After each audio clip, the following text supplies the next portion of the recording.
یہاں سے اب آخری گروپ شروع ہو رہا ہے. آخری منزل تو سورہ قاف سے شروع ہوئی تھی. چھٹا گروپ مکی اور مدنی صورتوں کا یہاں ختم ہو گیا. 7 صورتیں حسین ترین صورتیں قرآن کی. وہ پہلی 7 صورتیں تھیں: سورہ قاف، سورہ ذاریات، سورہ طور، سورہ نجم، سورہ قمر، سورہ رحمان، عروس القرآن، پھر سورہ واقعہ. پھر یہ 10 صورتیں آ گئیں: سورہ حدید، سورہ مجادلہ، سورہ حشر، سورہ ممتحنہ، سورہ صف، سورہ جمعہ، سورہ منافقون، سورہ تغابن، سورہ طلاق، سورہ تحریم. اب پھر یہ مکی قرآن مجید، یہ آخری گروپ ہے. اس میں بھی پہلی 6 صورتیں جو ہیں وہ 3 کے سب گروپس کی شکل میں ہیں. سورہ ملک بڑی، جیسے سورہ قاف وہاں تھی اسی مقام پر یہاں سورہ ملک ہے. بہت جامع اس کی تاثیر، اور یہ بہت حضور کو عزیز تھی. آپ کی یہ معمولات میں سے تھا، رات کو سوتے ہوئے آپ سورہ ملک پڑھا کرتے تھے اور اس کی آپ نے تلقین کی. بسم اللہ الرحمن الرحیم. تبارک الذی بیدہ الملک وہو علی کل شیء قدیر. بڑی بابرکت ہے وہ ہستی جس کے ہاتھ میں ہے بادشاہی، راج اس کا ہے. یہ ہے دین کا سیاسی پہلو. پوری کائنات پر اس کا راج چل رہا ہے. دنیا میں بغاوت ہے. کیوں ہے؟ وہ اپنے ایمان کے دعوے داروں کا امتحان لینا چاہتا ہے بس. ورنہ سورج، چاند، گیلیکسیز، پوری کائنات اور خود ہمارے جسم کا ایک ذرہ اس کے قانون کا پابند ہے، تابع ہے. ہمارا جسم ہمارے اختیار میں کہاں ہے؟ میں تنگ آ جاتا ہوں، 2 دن ہوتے ہیں یہاں سے تو طبیعت خراب ہو جاتی ہے. جب تک کہ وقت لگتا ہے کینچی لے کر بیٹھتا ہوں. اگر میں چاہوں کہ یہاں بال نہ آئے، میرا جسم ہے، میرا تو اختیار نہیں، وہ تو آئیں گے. تو ہمارا جسم بھی جہاں تک اس کی فزیولوجی کا تعلق ہے، اس کی اناٹومی کا تعلق ہے، یہ سارا اللہ کے قانون کے تابع، میرے تابع تو نہیں. میں چاہوں میرا دل ذرا رک جائے، جب چاہوں میں اس کو سٹارٹ کر دوں تو یہ تو نہیں ہوگا. جب بند ہوگا بند ہو جائے گا، میرے اختیار میں نہیں ہے. لیکن یہ کہ جو ہماری اختیاری زندگی ہے اس میں ہم نے طے کر لیا ہے کہ اللہ کی نہیں مانیں گے، اپنی مانیں گے، اپنی مانیں گے، اپنی بیویوں کی مانیں گے، اور جو بھی نظام ہے اس کے ساتھ وفاداری کریں گے، چاکری کریں گے، ان کی ملازمت کریں گے، ان کے رتھوں کے اندر ہم بیل بن کر جتیں گے تاکہ ہمیں عیش ملے، دنیا کے اندر ہمارے لیے مقامات ہوں، ہماری عیش. بس اللہ خیر صلی اللہ. تو یہ ہے اصل میں امتحان. ورنہ بادشاہی یہاں اب بھی اسی کی ہے. یہ صرف ہلدی کی گانٹھ ہے جسے لے کر ہم پنساری بن کر بیٹھ گئے. میری مرضی، میرا خیال، میرا نظریہ یہ ہے. اور ہمارے نزدیک جو ہے طریقتکم المثلی، ہمارے جو کلچر ہے، مثالی نظام جو ہم نے بنایا ہے، ہمیں اس کی حفاظت کرنی ہے. تبارک الذی بیدہ الملک وہو علی کل شیء قدیر. وہ ہر چیز پر قادر ہے. الذی خلق الموت والحیاۃ لیبلوکم ایکم احسن عملا. اب دیکھیے ہم نے حیات انسانی کا جو اب تک سمجھا ہے، جس کو کہ عمر نے، جو کہ بہت بڑا شاعر ہے، اس نے اپنی بیوی سے خطاب کر کے کہا ہے حیات ثم موت ثم بعث حدیث و خرافات یا عمری. یہ کیا ہے؟ زندگی پھر موت پھر زندگی، یہ کیا؟ یہ سب حدیث و خرافات معاذ اللہ. ہم نے بھی دیکھا پہلے کنتم امواتا فاحیاکم ثم یمیتکم ثم یحییکم ثم الیہ ترجعون. یہ وقفے کیوں ڈالے گئے؟ یہ موت کا وقفہ کیوں ڈال کر زندگی کا ایک حصہ نکال دیا علیحدہ؟ 30 40 50 60 سال یہ دنیا کی زندگی، پھر موت کا وقفہ. موت ایک زندگی کا وقفہ ہے، یعنی آگے بڑھیں گے دم لے کر. کیوں؟ اس کی حکمت بتائی جو ہم پڑھائیں سورہ واقعہ میں. قدرنا بینکم الموت، تمہاری ہی زندگی کا تسلسل ہے جس میں ہم نے ایک وقفہ موت کا ڈال دیا ہے. حیات لیبلوکم ایکم احسن عملا. یہ جو چنک علیحدہ کیا ہے یہ اس لیے کہ تمہاری آزمائش ہو، امتحان ہو، تمہیں جانچا جائے. وہ 3 گھنٹے کا امتحان ہوتا تھا جو دیتے تھے تم کبھی اسکولوں میں، اب یہ 30 برس کا سمجھ. اور واقعی 30 برس ہی ہوتے ہیں آدمی کے پاس. پہلی زندگی کے 20-25 برس ویسے گزر گئے، شعوری ابھی نہیں ہے، اور پھر ایک خاص عمر کے بعد جو ہے اعضاء ڈھیلے پڑ گئے، اور پھر یہ کہ لا یعلم من بعد علم شیئا. 30 نہیں ہوں گے 40 مل جائیں گے آدمی کو. کام تو یہی ہوتا اس کی زندگی کا. لیکن اس لیے ہے لیبلوکم ایکم احسن عملا، تاکہ تمہیں جانچے پرکھے دیکھے تم میں سے کون ہے اچھے عمل کرنے والا. اب دیکھیے علامہ اقبال کی جو نظم ہے زندگی کے موضوع پر، واقعہ یہ ہے کہ بہت چوٹی کی چیز ہے، بہت عمدہ چیز ہے. تو اسے پیمانہ امروز فردا سے نہ ناپ، جاویداں پہم دواں ہر دم جواں ہے زندگی۔ قلزم ہستی سے تو ابھرا ہے مانند حباب، جیسے سمندر میں ایک بلبلا سا ہوتا ہے، کتنی زندگی ہوتی ہے بلبلے کی۔ قلزم ہستی سے تو ابھرا ہے مانند حباب، اس نیا خانے میں تیرا امتحان ہے زندگی۔ خلق الموت والحیات لیبلوکم ایکم احسن عملا، ہے کبھی جان اور کبھی تسلیم جان ہے زندگی۔ کبھی زندگی جان سے مترادف ہے، عبارت ہے، کبھی جان دینا اصل زندگی ہے۔ وَلَا تَقُولُوا لِمَنْ يُقْتَلُ فِي سَبِيلِ اللَّهِ أَمْوَاتٌ بَلْ أَحْيَاءٌ وَلَكِنْ لَا تَشْعُرُونَ، ہے کبھی جان اور کبھی تسلیم جان ہے زندگی۔ اصل زندگی جو ہے وہ جان دے دینے سے حاصل ہوتی۔ الذی خلق سبع سماوات طباقا، وہ اللہ جس نے بنائے 7 آسمان ایک دوسرے کے اوپر۔ آیات متشابہات میں سے ما تری فی خلق الرحمن من تفاوت، تم نہیں دیکھ پاؤ گے اللہ کی تخلیق میں کہیں کوئی فرق۔ اتنا محکم نظام ہے، اتنا محکم نظام۔ کیا کسی سائنسدان نے آج تک یہ بھی کہا کہ تخلیق میں یہاں نقص ہے؟ کسی نے کہا؟ زوالوجی کی فیلڈ میں یا باٹنی کی فیلڈ میں یا کسی اور فیلڈ میں، جیولوجی کی فیلڈ میں، ایسٹرونومی کی، کسی نے کہا ہے؟ ما تری فی خلق الرحمن من تفاوت فارجع البصر هل تری من فطور، پھر ذرا دوبارہ لوٹا لو اپنی نگاہ، دیکھ لو، ہر میدان میں دیکھ لو، کہیں تمہیں کوئی رکھنا نظر آتا ہے؟ اگر یہ تخلیق کامل ہے تو کامل حقیقت میں کون ہے؟ اس کا خالق، اس کا باری، اس کا مصور، بس یہ نظر نہیں آتا۔ سائنسدان سب کچھ دیکھ رہے ہیں، ڈھونڈنے والا ستاروں کی گزرگاہوں کا اپنے افکار کی دنیا میں سفر کر نہ سکا۔ بڑے بڑے صاحب بصیرت و بڑے بڑے عقل مند اپنی ناک تلے کے پتھر سے ٹھوکر کھاتے ہیں، دیکھ رہے ہیں ٹیلیسکوپ سے ٹھوکر کھا رہے ہیں وہاں جو سامنے پتھر پڑا ہوا ہے۔ یہ ہو رہا ہے سپر جیل کا بسرا کر رہے ہیں، پھر لوٹاؤ ذرا اپنی نگاہ کو 2 مرتبہ اور، ینقلب الیک البصر خاسئا وہو حسیر، تمہاری نگاہ تھک ہار کر لوٹ آئے گی، تمہیں ہماری تخلیق میں کہیں کوئی رکھنا، کوئی دراڑ نہ رہے۔ وَلَقَدْ زَيَّنَّا السَّمَاءَ الدُّنْيَا بِمَصَابِيحَ وَجَعَلْنَاهَا رُجُومًا لِلشَّيَاطِينَ وَأَعْتَدْنَا لَهُمْ عَذَابَ السَّعِيرِ،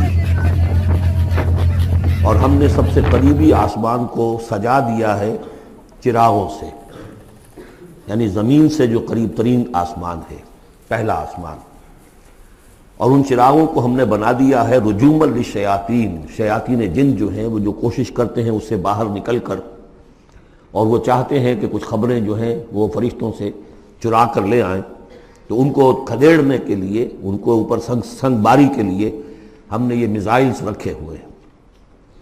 وَأَعْتَدْنَا لَهُمْ عَذَابَ السَّعِيرِ، اور ان کے لیے ہم نے تیار کر رکھا ہے جلا دینے والا عذاب۔ وَلِلَّذِينَ كَفَرُوا بِرَبِّهِمْ، اور جو لوگ اللہ کا، اپنے رب کا کفر کریں، چاہے وہ انسان ہو چاہے جنات ہو، ان کے لیے ہے عذاب جہنم، جہنم کا عذاب، وبئس المصیر، اور وہ بہت برا ٹھکانہ ہے۔ اذا القوا فیہا سمعوا لہا شہیقا وہی تفور، جب وہ اس میں جھونکے جائیں گے تو سنیں گے کہ وہ دھاڑ رہی ہوگی، اچھل کود رہی ہوگی، اس کا جوش و خروش ہوگا، جو سورہ قاف میں ہم نے پڑھا تھا کہ ہم اس سے پوچھیں گے حل امتلأت وتقول حل من مزید، وہ اور چاہے گی۔ جیسے کوئی بھوکا بھیڑیا ہو یا بھوکا شیر ہو اور اس کے آگے کوئی شکار ڈالا جائے تو جس طریقے سے وہ اس پر غرا کر آئے گا، تکاد تمیز من الغیظ، قریب ہوگا کہ وہ اپنے غصے سے پھٹ جائے۔ کلما القی فیہا فوج، جب کبھی بھی اس میں ایک فوج ڈالی جائے گی، یعنی یہ کہ ایک قوم کے بعد دوسری، دوسری کے بعد تیسری، وہ تو ہو رہا ہے، وہم یوزعون، ان کے درجہ بندی کی جائے گی، قوموں کا علیحدہ علیحدہ حساب ہوگا۔ سألہم خزنتہا، تو جو جہنم کے داروغہ ہیں وہ ان سے کہیں گے الم یاتکم نذیر، کیا آپ کے پاس کوئی خبردار کرنے والے نہیں آیا؟ قالوا بلا، وہ کہیں گے آیا تھا، کیوں نہیں؟ قد جاءنا نذیر، ہمارے پاس خبردار کرنے والا آیا، فکذبنا، ہم نے انہیں جھٹلا دیا تھا۔ وقلنا ما نزل اللہ من شیء، اور ہم نے کہا کوئی شے نہیں اتاری اللہ نے، یہ تم خام خواہ کہہ رہے ہوگے تم پر کوئی قرآن اترا ہے یا تورات اتری ہے۔ ان انتم الا فی ضلال کبیر، ہم نے اس سے بھی بڑھ کر کہا کہ تم تو خود کسی گمراہی میں ہو، کھلی گمراہی میں مبتلا ہو گئے ہو، تمہیں کوئی آسیب آ گیا ہے یا کچھ اور ہو گیا ہے۔ وقالوا لو كنا نسمع او نعقل، اور انہوں نے کہا یا وہ کہیں گے کہ اگر ہم سنتے اور سوچتے، غور کرتے، عقل سے کام لیتے، ما کنا فی اصحاب السعیر، تو ہم نہ ہوتے اس جہنم والوں میں سے۔ فاعترفوا بذنبہم، پس انہوں نے اپنے اصل گناہ کا اعتراف کر لیا۔ یہ بہت اہم مقام ہے۔ اصل گناہ کیا تھا کہ ہم نے ان کی بات سنی نہیں، سنی تو انسنی کر دی، اس پر غور نہیں کیا۔ اس لیے کہ ہم یہ آج پڑھ چکے ہیں، ان السمع والبصر والفؤاد کل اولئک کان عنہ مسئولا۔ اللہ نے تمہیں یہ فیکلٹیز دی ہیں تو اس لیے کہ استعمال کرو۔ ہم نے بند کر کے رکھ چھوڑی۔ ہماری ریت ہے، ہماری آباء و اجداد کی رسمیں ہیں، ہماری برادری کے یہ رواج ہیں، ہم اتنے عرصے سے ایک جماعت میں ہیں، اس جماعت کا یہ چلن ہے، جو بھی ہے، اس فرقے میں ہے، اس فرقے کا یہ معاملہ ہے۔ یہ ساری چیزیں جو ہے کہ نہ سوچنا، نہ غور کرنا، نہ سننا۔ فاعترفوا بذنبہم، اصل گناہ یہ ہے ان کا۔ فسحقا لاصحاب السعیر، تو اب دفع ہو جائیں، یہ دھتکارے جائیں یہ لوگ کہ جو جہنمی ہیں۔ اس کے برعکس ان الذین یخشون ربہم بالغیب، وہ لوگ کہ جو اپنے رب سے ڈرتے رہے غیب میں، لہم مغفرۃ واجر کبیر، ان کے لیے مغفرت بھی ہے اور بہت بڑا اجر بھی ہے۔ واسروا قولکم او اجہروا بہ، اور دیکھو چاہے تم اپنے قول کو چھپا کر بیان کرو یا بلند آوازی سے بیان کرو۔ انہ علیم بذات الصدور، وہ تو اس سے بھی واقف ہے جو تمہارے سینوں کے اندر مضمر ہے اور پنہاں ہے۔ الا یعلم من خلق، بڑی اہم آیت ہے یہ وہ حصے ہیں قرآن کے یہ کہ جن کو اس طریقے سے ازبر ہونا چاہیے اگر بات کرنا چاہتے ہیں، آپ دین کی وہ خدمت کرنا چاہتے ہیں۔ کیا وہی نہ جانے گا جس نے پیدا کیا؟ ایک ایسی بات ہے کہ جس کا کوئی انکار کر ہی نہیں سکتا۔ گھڑی بنانے والے کو تو معلوم ہے میں نے اس میں کیا کیا پرزے رکھے ہوئے ہیں، مجھے نہیں معلوم، میں اس کا استعمال تو کر رہا ہوں، مجھے بتا دیا یہ بٹن دبا دیں یہ آن ہو جائے گا، لیکن یہ کہ جس نے بنایا ہے کیا اس سے چھپی ہوئی کوئی چیز ہے؟ الا یعلم من خلق وهو اللطیف الخبیر، اور وہ تو بہت باریک بین ہے، ہر شے کی خبر رکھتا ہے۔ هو الذی جعل لکم الارض ذلولا، اسی نے تمہارے لیے زمین کو بنا دیا ہے پست، تابع حکم، تمہارے قدموں میں بچھی ہوئی ہے غریب، جتنا چاہتے ہو اس کو تو رونتے ہو، پامال کرتے ہو۔ فامشوا فی مناکبہا، چلو پھرو اس کے کندھوں کے مابین، گویا کہ یہ بھی کوئی بہت بڑا ہاتھی ہو، اس کے کندھوں کے مابین اتنی جگہ ہے، چل پھر رہے ہیں۔ جیسے چیونٹی کسی ہاتھی کے کندھوں کے درمیان چل رہی ہو تو وہ تو سمجھتی ہوگی کہ فٹ بال کا میچ کھیلنے کی جگہ مجھے مل گئی ہے۔ تو یہی حال ہمارا ہے، ہم جسے بہت وسیع سمجھتے ہیں کیا وہ کچھ بھی نہیں۔ فامشوا فی مناکبہا وکلوا من رزقہ، اور اسی کے رزق میں سے کھاؤ پیو، اسی زمین میں سے تمہارا رزق بھی برآمد ہو جائے گا۔ وإلیہ النشور، یہ یاد رکھو کہ پھر اللہ ہی کی طرف اٹھ جانا ہے، جی اٹھنا ہے۔ آمنتم من فی السماء ان یخسف بکم الارض فاذا ہی تمور، کیا تمہیں کوئی خوف نہیں رہا؟ بالکل تم نچنت ہو گئے ہو اس آسمان والے سے جو آسمان میں ہے کہ وہ کہیں تمہیں زمین میں خسف نہ کر دے، دھسا نہ دے، فاذا ہی تمور، جبکہ وہ لرزے، زلزلہ آئے، شق ہو جائے اور تم چلے جاؤ۔ ام امنتم من فی السماء ان یرسل علیکم حاصبا، کیا تمہیں کوئی ڈر نہیں رہا کہ اللہ تعالیٰ جو ہے وہ آسمان والا تم پر بھیج دے کوئی ایسا جھکڑ تیز آندھی جس میں پتھر چلے آ رہے جو بلٹس کا کام کرے اور میزائلز کا کام کرے۔ فَسَتَعْلَمُونَ كَيْفَ النَّذِيرُ، پھر تمہیں معلوم ہو جائے گا کہ میرا خبردار کرنا کیسا تھا، کیا اس کا نتیجہ تھا۔ وَلَقَدْ كَذَّبَ الَّذِينَ مِن قَبْلِهِمْ، اور یقیناً جو ان سے پہلے تھے انہوں نے بھی جھٹلایا تھا۔ فَكَيْفَ كَانَ النَّكِيرُ، تو کیسا ہوا میرا ان کو پکڑنا اور میرا عذاب۔ اَوَلَمْ يَرَوْا إِلَى الطَّيْرِ فَوْقَهُمْ، کیا یہ دیکھتے نہیں پرندوں کو جو ان کے اوپر ہیں؟ صافات ویقبضن، کبھی انہوں نے اپنے پر پھیلائے ہوتے ہیں، کبھی ان کو سکیڑ لیتے ہیں۔ ما یمسکہن الا الرحمن، نہیں روکے ہوئے انہیں اس فضا کے اندر مگر رحمان۔ انہ بکل شیء بصیر، یقیناً وہ ہر چیز کو دیکھ رہا ہے۔ یعنی جو قانون طبیعی ہے جس کے تحت وہ چل رہا ہے وہ تو اللہ کا بنایا ہوا ہے۔ امن ھذا الذی هو جند لکم ینصرکم من دون الرحمن، بھلا وہ کون ہے جو تمہارا لشکر بن جائے اور تمہاری مدد کرے رحمان کے مقابلے میں؟ ان الکافرون الا فی غرور، نہیں ہے یہ کافر مگر دھوکے میں آ گئے، بہکاوے میں آ گئے۔ امن ھذا الذی یرزقکم من امسک رزقا، پھر بھلا کون ہے وہ جو تمہیں رزق دے سکے اگر اللہ اپنے رزق کے خزانوں کو روک لے؟ بل لجوا فی عتو ونفور، نہیں یہ لوگ اپنی شرارت میں اور نفرت میں بہت آگے بڑھ گئے۔ افمن یمشی مکبا، یہ آیت بہت اہم ہے حکمت قرآن کے اعتبار سے، فلسفے کے اعتبار سے۔ افمن یمشی مکبا علی وجہہ اہدی امن یمشی سویا علی صراط مستقیم، دو انسانوں کا تصور کرو، ایک شخص وہ ہے کہ جو اوندھے منہ پیٹ کے بل گھسٹ رہا ہے، ایک وہ جو سیدھا کھڑا ہے، سیدھے راستے پر چل رہا ہے۔ کون ہوگا زیادہ ہدایت پر؟ اس میں نقشہ کھینچ دیا گیا ہے، جو لوگ حیوانی سطح پر زندگی بسر کر رہے ہیں صرف انسٹنکٹس کی وجہ سے زندہ ہیں، پیٹ، معاشی جدوجہد اسی کے لیے زندہ ہیں، گھسٹ رہے ہیں اسی میں۔ وہ اس اوندھے پڑے وہ انسان کے مانند ہیں جنہیں آگے کا کچھ پتہ نہیں، آگے کہاں جانا ہے، وہ تو ان کے انسٹنکٹس انہیں چلا رہے ہیں، بالکل اینیمل لیول کے اوپر زندگی گزار رہے ہیں، اوندھے منہ۔ انہیں کیا نظر آئے گا راستہ کون سا ہے، کدھر جانا ہے؟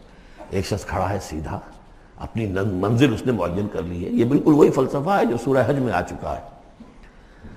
انسان حقیقت میں وہی انسان ہے جس نے اپنا کوئی آدرش، کوئی نصب العین، کوئی مقصد، کوئی آئیڈیل زندگی میں بغیر کسی نصب العین کی زندگی گزار رہا ہے۔ ہی از این اینیمل۔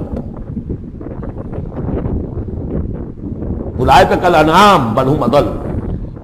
حیوانات جو ہیں یہ چوپائے، ان کی زندگی کا کوئی مقصد نہیں ہے۔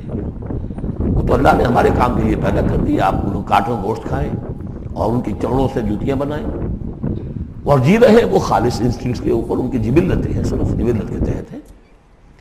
انسان صرف حیوان نہیں ہے، اس میں کچھ اور ہے، اور اس کے لیے کوئی آئیڈیل۔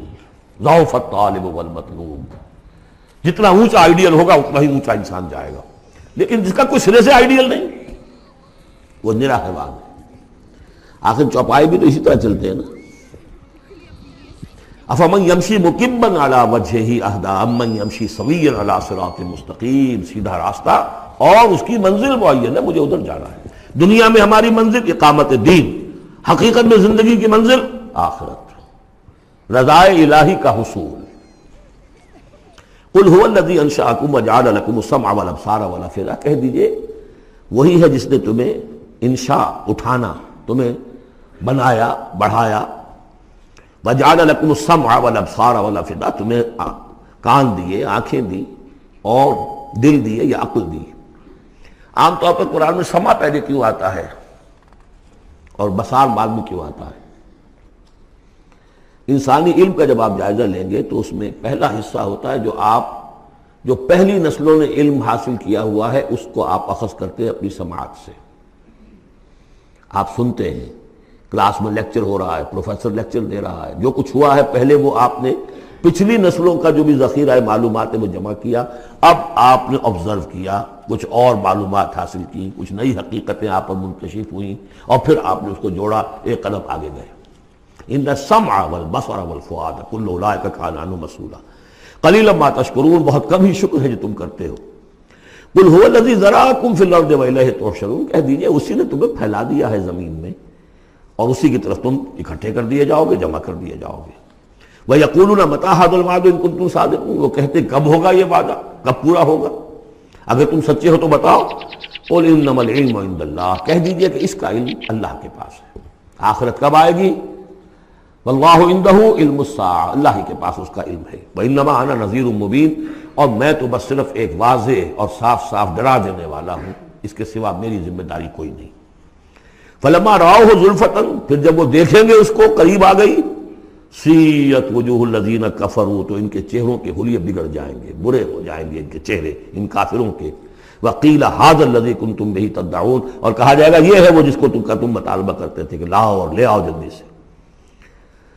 قل ارأیتم ان اہلکنی اللہ ومن معی او رحمنا فمن یجیر الکافرین من عذاب الیم، اے نبی ان سے کہیے دیکھو اگر مجھے میرا اللہ ہلاک کر دے یا اور جو میرے ساتھ ہیں ان سب کو بھی ہلاک کر دے، یا اللہ تعالی ہم پر رحم فرمائے، سوال یہ ہے کہ تمہیں کون بچائے گا، کافروں کو کون بچائے گا عذاب علیم سے؟ ہمارا جو بھی ہو ہم ناکام رہ جائیں، تمہارے نزدیک ناکام ہو گئے، ہمارے نزدیک تو کوئی ناکامی ہے ہی نہیں۔ حل تربصون بنا الا احدی الحسنیین، دو اعلیٰ صورتیں ہیں، ان میں سے تیسری کوئی صورت ہے ہی نہیں۔ یا ہمارا رب ہمیں سب کو جام شہادت نوش کروا دے، کامیابی کامیابی، سب سے بڑی کامیابی تو یہی ہے، اور کامیاب ہو کر اگر واپس آ گئے تو تم بھی کہو گے کہ کامیاب ہے۔ لیکن تم سوچو کہ کافروں کو کون بچائے گا دردناک عذاب سے؟ قل هو الرحمن آمنا بہ، کہہ دیجئے وہ رحمان ہے، اس پر ہم تو ایمان لا چکے ہیں، وعلیہ توکلنا، اور اسی پر ہمارا توکل۔ نوٹ کر لیجیے یہ صورتیں جو ہے بالکل ابتدائی زمانے کی صورتیں ہیں۔